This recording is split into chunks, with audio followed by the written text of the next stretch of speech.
Okay guys, ang gagawin natin ngayon ay magtatanggal tayo ng wiper scratch dito sa windshield.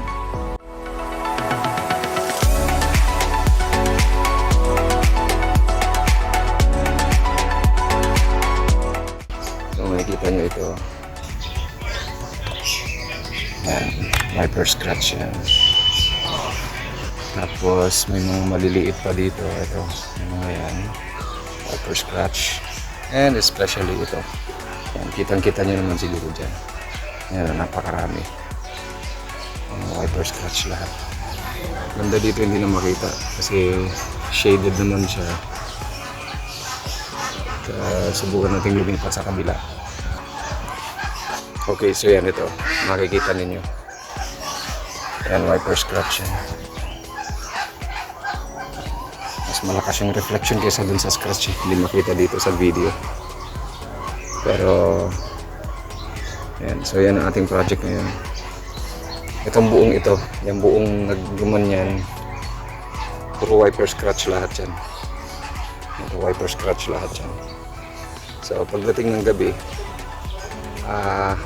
sumasabog na yung ilaw ng kasalubong sa windshield, wala ka nang makita. Kaya kailangan natin tanggalin to. Okay, let's go. Okay, so ito po yung mga materials na gagamitin natin. Meron na tayong polishing kit. Ito ay na-order online. Ilalagay ko na lang yung link sa inyo kung saan in-order to.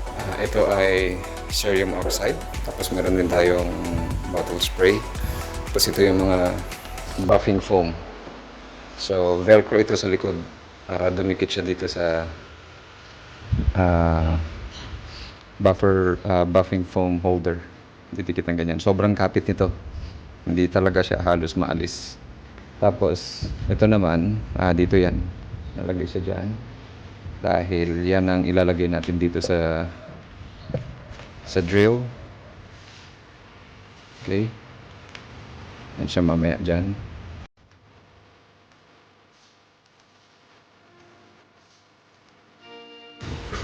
And then, meron tayong extra cloth para sa pagpupunas mamaya. Okay.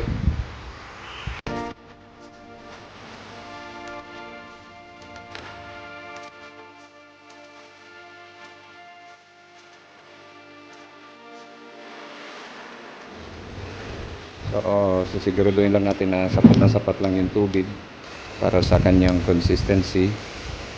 Gagawa tayo ng parang paste.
Okay guys, so eto, tapos na ang ating pagbabuff ng windshield.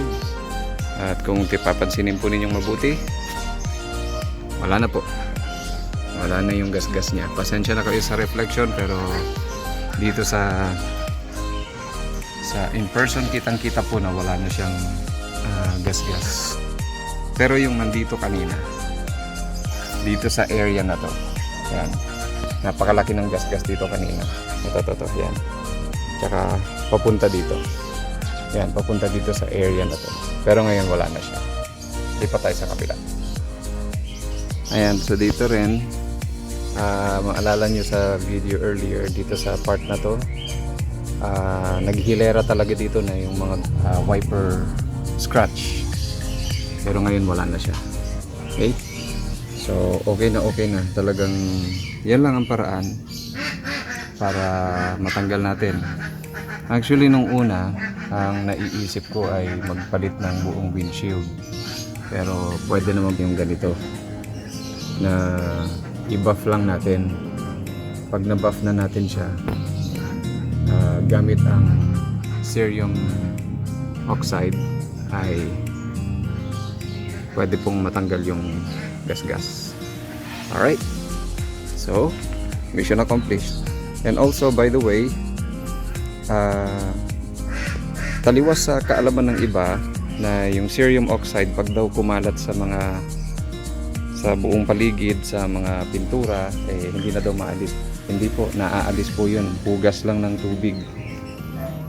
Okay, so kung pasin nyo, itong hood na ito, yan, punong-puno yan kanina ng talsik. Tsaka dito sa area na to, puro talsik ng cerium oxide kanina yan, gawa nung umiikot nga yung buffer.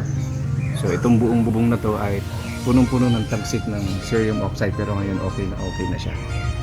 Madali lang siyang linisin, tubig lang. Kasi powder lang naman yun. Dissolvable naman siya sa tubig. Hindi naman siya parang paint or any kind of chemical na parang may pagka-glue na pag dumikit hindi na matatanggal. Powder lang po yun. Pag natuyo, pag nawala yung tubig, bumabalik siya sa pagiging powder niya. So ngayon ay okay na, malinis na itong buong kotse.